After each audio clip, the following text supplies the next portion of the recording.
नमस्कार दोस्तों, मैं डॉक्टर गौरव आपका आज के इस वीडियो में बहुत बहुत स्वागत करता हूं। दोस्तों, आज के इस वीडियो में हम चर्चा करने जा रहे हैं सवाल जवाब सीरीज के एक अनदर एपिसोड के बारे में। दोस्तों, पिछले एपिसोड में हमने एपिसोड नंबर 23 23वें एपिसोड के सवालों को लिया था और उनके सवालों के जवाब मैंने सटीकता के साथ देने की कोशिश की थी। आज के इस एपिसोड में अगेन हम 23वें ही एपिसोड के सवालों को ले रहे हैं। उसकी वजह ये कि कुछ सवाल रह गए थे। दोस्तों, आपका स्वागत है। आप जो भी ज्योतिषीय प्रश्न मुझसे करना चाहते हैं इन एपिसोड्स के माध्यम से, सवाल जवाब की सीरीज के माध्यम से, आज के इस वीडियो के माध्यम से मुझसे कर सकते हैं। आपको उसका जवाब जरूर से दे दिया जाएगा। केवल आपसे रिक्वेस्ट ये है कि आप जो भी सवाल करें वो पर्सनल आपकी बर्थ डिटेल से रिलेटेड ना हो, पर्सनल आपके जीवन से रिलेटेड ना हो। यदि कोई ऐसा सवाल है जो कि सार्वजनिक है, जो कि इस वीडियो को देखने वाले प्रत्येक दर्शक को पसंद आता है, यदि कोई ऐसा सवाल है जो कि इस वीडियो को देखने वाले प्रत्येक दर्शक के लिए लाभकारी है, तो उस सवाल का जवाब आपको जरूर से मिल जाएगा। चलिए, आज का पहला प्रश्न ले लेते हैं। शेखर जी ये मुझसे सवाल करते हैं। नमस्कार सर। नमस्कार शेखर जी। योर सवाल जवाब series is accurate and you explain it efficiently in a simple language. Thank you very much Shekhar ji. My question is during dasha which chart result is prominent, लग्न चार्ट और भावचलित चार्ट और बोथ। ठीक है, शेखर जी ये पूछना चाह रहे हैं कि यदि किसी ग्रह की महादशा चल रही है तो उस ग्रह को आपको मेजरली फोकसिंग तौर पर लग्न कुंडली में देखना चाहिए या भावचलित में देखना चाहिए या फिर दोनों में देखना चाहिए। मैं ये कहना चाहूंगा कि मैं जो है वो लग्न कुंडली को बहुत ज्यादा महत्व देता हूं कंपेरेबली भावचलित। लग्न कुंडली के आधार पर लग्न कुंडली में उस ग्रह की स्थिति कैसी है जिसकी महादशा आपको चल रही है, ये देखना आपके लिए बेहद जरूरी है।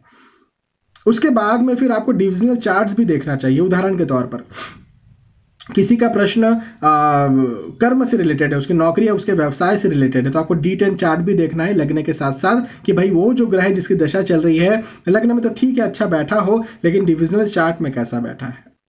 या फिर फैमिली को लेकर के कोई प्रश्न है, पारिवारिक जीवन या वैवाहिक जीवन को, और जितने जो भी प्रश्न हैं उन प्रश्नों के जो डिविजनल चार्ट्स बन के सामने आते हैं उन डिविजनल चार्ट्स में उस ग्रह की स्थिति को देखना है जिसकी महादशा चल रही है। लेकिन मैं लग्न कुंडली को ज्यादा महत्व यहां पर देता हूं। शेखर जी के बाद मोहिता जी मुझसे सवाल करते हैं, डियर सर, जैसा पिछले वीडियोस में आपने बताया कि लग्नेश का नीच भंग राजयोग होता है, सही बात है। अगर लग्नेश वेल प्लेस्ड है और डिग्री वाइज भी स्ट्रांग है तो यह बात भी सही है, तो क्या उस कुंडली में विपरीत राज्यों का निर्माण भी होगा लग्नेश के द्वारा? मोहिता जी, लग्नेश के द्वारा विपरीत राज्यों का निर्माण नहीं हो सकता। उसकी वजह यह है कि मैंने जो विपरीत राजयोग का वीडियो बना करके आपको समझाया था उसमें मैंने आपको यह बताया था कि विपरीत राज्यों के लिए दो चीजें बहुत जरूरी है, दो कंडीशंस होती हैं। उसकी दूसरी कंडीशन यह है कि लग्नेश का भी अच्छा होना बेहद जरूरी है, और जो लग्नेश है वो तीसरे, छठवें, आठवें या 12वें भाव में मैं कहता हूं अच्छा नहीं रहता, या फिर नीच राशि भी यदि है तो अच्छा नहीं रहता।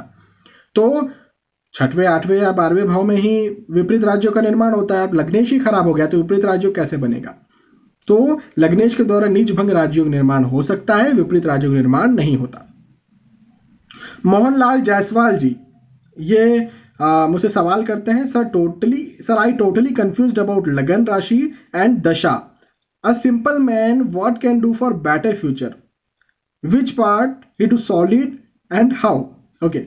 मोहनलाल जी ये कहना चाहते हैं कि ये लग्न राशि और दशा और वगैरह वगैरह को लेकर के कंफ्यूज है। आप तो हमें ये बता दीजिए, मोहन जी ये कहते हैं कि आप तो ये बताइए कि कोई सामान्य व्यक्ति है उसे क्या करना चाहिए अपने फ्यूचर को सुधारने के लिए। फ्यूचर के साथ साथ मैं वर्तमान भी जोड़ देता हूँ। मोहनलाल जी देखिए, मैं 3 चीज़ों को बहुत महत्व देता हूँ।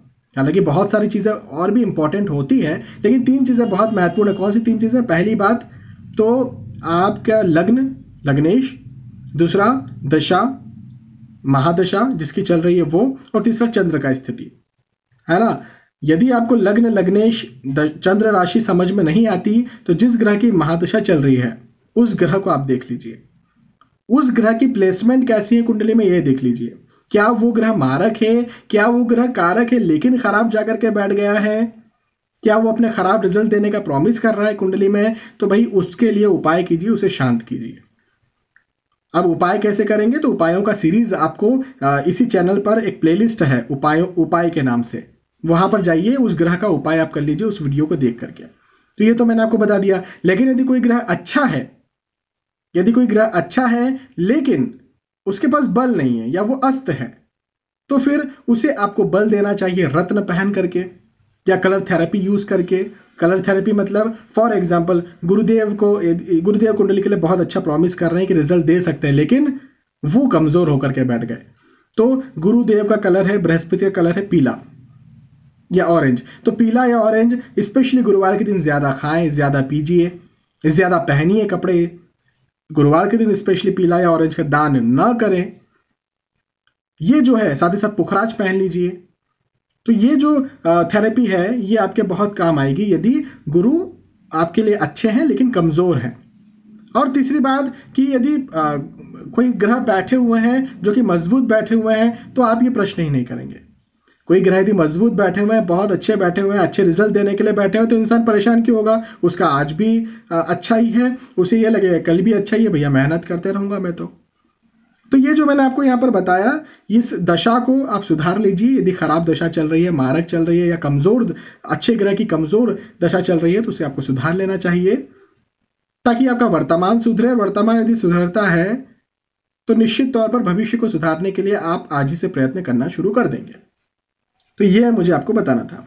मोहन जी के बाद आशीष जोशी जी मुझसे सवाल कहते हैं कि कुंडली मैचिंग में ग्रह मैत्री इंपॉर्टेंट रोल प्ले करता है क्या? अगर मैत्री गुण 2 या 2 से कम हो और गुण बढ़ाने हो तो वो बढ़ सकते हैं क्या? अगर हाँ तो कैसे? कोई सटीक उपाय बताएं। आशीष जी, बिल्कुल मैत्री बिल्कुल बहुत ज़्यादा यहाँ पर इम्पोर्टेंट रोल प्ले करती है, इसमें कोई दो मत नहीं है। मैत्री का सीधा सा अर्थ है ना, अब देखिए मैत्री मतलब क्या? मित्रता। पति और पत्नी में मित्रता तो होना ही चाहिए ना। मित्रता होगी तो अंडरस्टैंडिंग्स होंगी, अंडरस्टैंडिंग नहीं होगी तो कैसे जीवन चल पाएगा इतना लंबा? भाई 1 साल तो गुजारना नहीं है, 6 महीने नहीं गुजारना, 2 साल नहीं गुजारना, पूरा जीवन गुजारना है। तो मैत्री का बहुत बड़ा रोल है। आपने ये कहा कि क्या गुणों को बढ़ाया जा सकता है यदि उसमें पॉइंट्स कम मिल रहे हैं, गुण कम मिल रहे हैं? तो नहीं, उनको बढ़ाया नहीं जा सकता, बिल्कुल बढ़ाया नहीं जा सकता। मैं ये कहूँगा कि यदि कोई मजबूरी है, यदि ऐसी कोई मजबूरी है जहां पर शादी करना ही करना है और इस तरह के दोषों को, या भकूट दोष या मैत्री या नाड़ी दोष या मंगल दोष तो मैं कहता ही नहीं हूं कि आपको कंसिडर करना चाहिए, लेकिन दूसरे किसी प्रकार के दोष या कमी है उनको कंसिडर करने के लिए मैं सबसे पहले तो कपल्स को, जो लड़का या लड़की है, उनको पहले तो हिदायत दे देता हूं कि भैया आपको बिल्कुल सोच समझ कर चलना है, अंडरस्टैंड करके चलना है। कहीं भी दिक्कत होती है, माथा पच्ची या आर्गुमेंट्स का स्थिति बनता है, तो आपको यहाँ पर संभालना है खुद को। सबसे पहले तो उनको आप बैठा करके अच्छे से उनके दिमाग में ये चीज डाल दीजिए। यदि मजबूरी है और ऐसी स्थिति में शादी करना है तो इस चीज को डाल दीजिए, और उसके बाद उन्हें कहिए कि महामृत्युंजय मंत्र का जाप दोनों सुबह के वक्त शिव शंकर भगवान पर दूध अर्पण करते करते करें। जितना करना चाहें उतना करें। मैं समझता हूं कि ये बहुत ही अच्छा यहाँ पर एक उपाय होता है। लेकिन यदि कोई दोष कुंडली में निकल रहा है तो पहले नंबर पर तो मैं ये कहूंगा कि शादी नहीं करना चाहिए, लेकिन गुणों को बढ़ाया नहीं जा सकता। जो नेचुरल है वो नेचुरल है। सतीश जी ये मुझसे कहते हैं, if marak planet is in on sign and in viparit rajyog but in ast condition with niche sun, then how to get better result from that Marak planet? Can we wear gemstone of that Marak planet? Satish ji ये कहना चाहते हैं, कोई मारक ग्रह जो कि विपरीत राज्यों की स्थिति में खुद की ही राशि में आकर के कहीं बैठ गए, 6वें 8वें 12वें भाव में कहीं भी बैठ गए और नीच के सूर्य के साथ है, तो उस मारक ग्रह से जो विपरीत राज्यों की स्थिति में बैठे हैं उनसे अच्छे रिजल्ट्स कैसे लिए जाए? क्या उनका रत्न पहना जा सकता है? तो सतीश जी मैं आपको एक बात बताऊं कि विपरीत राजयोग मारक ग्रह के द्वारा ही अधिकतर बनता है। मारक ग्रह ही विपरीत राज्यों का निर्माण अधिकतर करता है। अब यदि विपरीत राज्यों की स्थिति है, मतलब कोई ग्रह आपके लिए मारक नहीं अब वो रहा, वो आपके लिए अच्छा हो गया, अच्छे रिजल्ट देने का प्रॉमिस करने वाला हो गया, तो यदि वो कमजोर है, अस्त है, तो उसका रत्न आप जरूर से पहन सकते हैं। और साथ ही साथ जो सूर्य है, सूर्य के द्वारा चूंकि अस्त है वो, और नीच राशि स्थित सूर्य है तो ऑब्वियसली खराब है, तो उनका आपको यहाँ पर उपाय करना चाहिए, उनको शांत करना चाहिए। और सूर्य का क्या उपाय है? सूर्य देव का वीडियो देखिए, मेरे उपायों के सीरीज में जाकर के प्लेलिस्ट में जाइए, आपको सूर्य का वीडियो मिलेगा, उस उपायों को सीरीज को कीजिए, और जो भी ग्रह विपरीत राज्यों का निर्माण कर रहा है उसका रत्न आप बिल्कुल पहन सकते हैं, पहन लीजिए। सतीश जी के बाद स्मिता जी मुझसे सवाल करती, नमस्ते सर। नमस्ते स्मिता जी। अगर कुंडली में राहु और गुरु दोनों एक साथ बैठे हों तो गुरु चंडाल योग होता है, लेकिन कुंडली के लिए दोनों ग्रह अच्छे हों और महादशा राहु की चल रही हो तो उस टाइम क्या करें? क्योंकि राहु अच्छी पोजीशन में बैठा है तो क्या गुरु को न्यूट्रल करना है क्या? क्योंकि गुरु 9th और 6th का मालिक होकर के 11वें भाव में हो तो भी गुरु को न्यूट्रल करना है। कृपया आप मार्गदर्शन कीजिए। स्मिता जी, सबसे पहले तो आप ये देख लीजिए कि दोनों का क्लोज कंजंक्शन कितना है, दोनों कितने पास पास बैठे हुए हैं।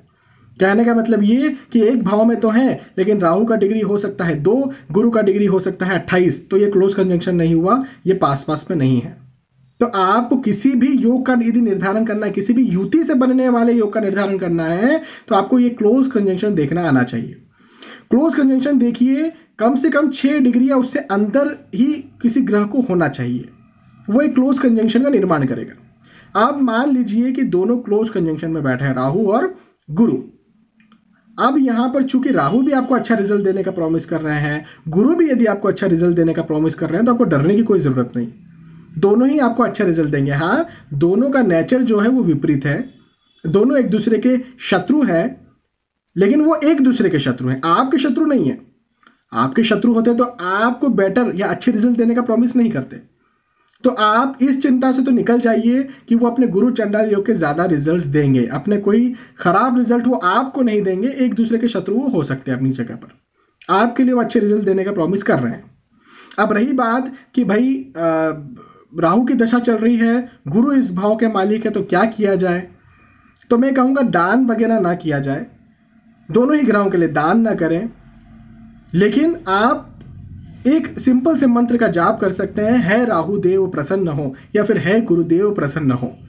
इस तरह के मंत्र का जाप आप रोजाना कर सकते हैं कि जिस ग्रह की महादशा नहीं चल रही उस ग्रह के मंत्र का आप जाप कीजिए, ताकि जो ग्रह एक्टिवेटेड है ज्यादा वो ग्रह अपने अच्छे रिजल्ट्स दे, दूसरा ग्रह जो एक्टिवेट नहीं है, कहने का मतलब महादशा जिसकी नहीं चल रही वो भी आपके अच्छे ग्रह बन करके बैठे हैं, वो भी आपको अच्छा रिजल्ट दे पाए। तो आप जो है गुरु जिनकी महादशा नहीं चल रही है, जो आपने यहाँ पर बताया, तो उनके जो है यहाँ पर आपको ये जो मैंने बताया, श्री ओम बृहस्पति देव प्रसन्न हो या ओम गुरुदेव प्रसन्न हो, इस तरह से इसका उच्चारण आप 108 बार कर लीजिएगा। कोई चिंता का विषय यहाँ पर नहीं है, दोनों ही ग्रह आपके मित्र हैं, आप ये समझ के रखिए। स्मिता जी के बाद वेद प्रकाश जी मुझसे सवाल करते हैं, thank you so much for this amazing series. जी वेलकम वेद प्रकाश जी। यदि कभी मैं भी कुछ पूछना चाहूं तो क्या आप मेरा सवाल भी शामिल करोगे इस सीरीज में? Kindly reply. थैंक यू वेद प्रकाश जी। ये जो सीरीज है, ये जो सवाल जवाब के वीडियोस हैं, इस पे प्रत्येक व्यूवर्स जो आप लोग मुझे देख रहे हैं या देख चुके हैं या आगे कभी देखने वाले हैं, वो प्रत्येक व्यूवर्स का हक है। आप मुझसे जो भी सार्वजनिक सवाल करना चाहते हैं, आपका स्वागत है। मैं आपको आमंत्रित करता हूं। आप एक बार नहीं, 10 बार नहीं, 100 बार मुझसे सवाल करना चाहते हैं और ज्यादा मुझसे सवाल करना चाहते हैं, हर सीरीज में, हर वीडियो में सवाल करना चाहते हैं, आपका स्वागत है। तो यहां पर मैं आप लोग जो भी मेरे व्यूवर्स हैं, आप लोग मेरी फैमिली हैं, आप लोग मेरे फ्रेंड्स हैं और आप मेरे हैं, तो इस सवाल जवाब सीरीज के माध्यम से आप मुझसे डायरेक्ट बात कर लेते हैं, मैं भी आपसे डायरेक्ट बात कर लेता हूं। ये एक बहुत अच्छा एक हम दोनों का म्यूचुअल गेट टुगेदर टाइप से हो जाता है। तो आप जो है बिल्कुल सवाल कर सकते हैं, कोई भी हो वो सवाल कर सकता है, जितने भी चाहे उतने आप सवाल कर सकते हैं। सवाल जवाब सीरीज में सवाल पूछना आपका अधिकार है। ठीक है वेद प्रकाश जी, बिल्कुल आप सवाल कीजिएगा। चलिए इनके बाद जो है अब अगला प्रश्न ले लेते हैं। जी गौरव शर्मा जी ये मुझे सवाल करते हैं, तुला लग्न और राशि में पीला पुखराज और सफेद पुखराज कब पहना जा सकता है? तुला लग्न में गुरु मार्केश भी है। गौरव जी, यदि मार्केश है कोई ग्रह किसी कुंडली में, तो मैं उस रत्नों को पहनने की सलाह कभी नहीं देता हूं, पहली बात। दूसरी बात, यदि वो विपरीत राजयोग की स्थिति में आ जाते हैं तो राजयोग में आ गए, वो कुंडली के लिए अच्छा प्रॉमिस करने वाले हो गए, तो जरूर से आप उनका रत्न पुखराज जो है वो पहन सकते हैं। किसी भी लग्न की कुंडली हो, आपने तुला लग्न की बात की, मैं हर किसी भी कुंडली में मारक ग्रह की बात कर रहा हूं। उसका रत्न आपको तभी पहनना है जब वो आपको विपरीत राज्यों की स्थिति में आकर के अच्छे परिणाम देने का प्रॉमिस करता है। लेकिन सामान्यतः जैसे आपने यहाँ पर कहा, सामान्यतः यदि जो गुरु हैं वो कहीं सिंपल बैठे हुए हैं, सिंपल भाव में भी इवन बैठे हुए हैं, विपरीत राज्यों का निर्माण नहीं कर रहे हैं, इवन मैं तो कहूँगा स्वराशि भी यदि बैठे हुए हैं, तो भी मैं आपको पुखराज, येलो सफायर, टोपैज या पीला कुछ भी रत्न हो पहनने की सलाह नहीं दूंगा, कभी भी नहीं दूंगा। गौरव जी के बाद अविनाश जी मुझे सवाल करते हैं, सर जी एक वीडियो चांदी पर भी बनाए, चांदी यानी सिल्वर, चांदी से क्या फायदा होता है और कौन से ग्रहों को कंट्रोल करता है? क्योंकि मैंने इसका रिजल्ट बहुत ज़्यादा अच्छा देखा है। ओके अविनाश जी, बिल्कुल चांदी, मैं सारी धातुओं को लेकर के भी वीडियो बनाऊं, क्योंकि कई सवाल मुझे धातुओं को लेकर के भी आते हैं, तांबा हो, सोना हो, चांदी हो, पीतल हो, तो मैं इन्हें लेकर के भी वीडियो बनाऊंगा। लेकिन आपको यहाँ पर मैं ये कह देता हूँ कि चांदी स्पेशली जो है वो चंद्र का रत्न माना जाता है, चंद्र की धातु मानी जाती है, और चंद्र को मजबूत करने के लिए चांदी पहनी जाती है। लेकिन थोड़ा सा चांदी पहन लेने से कुछ नहीं होगा, कुछ ग्राम चांदी पहन ली या कोई अंगूठी पहनी हुई है चांदी की या पतली सी चेन डाली हुई है चांदी की, इससे कुछ नहीं होता। आपको यदि फिर धातु से ही किसी ग्रह को मजबूत करना है तो आपको वो धातु किलोज में पहनना पड़ेगा। जैसे पहले के ज़माने में होता था, बहुत ज़्यादा मालाएं डालते थे, ढेर सारी मालाएं डाल देते थे गले में, या महिलाएं भी इवन बाजुओं में, हाथों में, पैरों में, इवन बड़े बड़े मोटे मोटे जो कड़े होते हैं मोटे मोटे, वो पहन लिया करती थी। पुरुष भी पहन लेते थे बाजुओं में या फिर गले में, हाथ में भी। तो आपको यदि किसी ग्रह को मजबूत करना है तो उस ग्रह से रिलेटेड जो धातु है उसको किलोज में या फिर ज़्यादा क्वांटिटी में पहनना पड़ेगा, और वो आजकल संभव नहीं है, अब अभी नहीं हो सकता ये चीज़, प्रैक्टिकल पॉसिबल नहीं है। तो इसलिए फिर हम रत्नों की सलाह दे देते हैं, कलर थेरेपी का हम यहाँ पर कह देते हैं। लेकिन फिर भी इसके ऊपर भी मैं आपको वीडियो बना करके वृहत से समझा करके आपको बताऊंगा। चलिए दोस्तों, आज के इस वीडियो में इतने ही सवाल लेने थे। आने वाली वीडियो में, आने वाले एपिसोड्स में और सवाल लिए जाएंगे, अलग अलग वीडियोस के बारे में, अलग अलग एपिसोड्स के बारे में और चर्चा करेंगे। तब तक के लिए आपसे मैं विदा चाहूँगा आज के इस वीडियो में। धन्यवाद।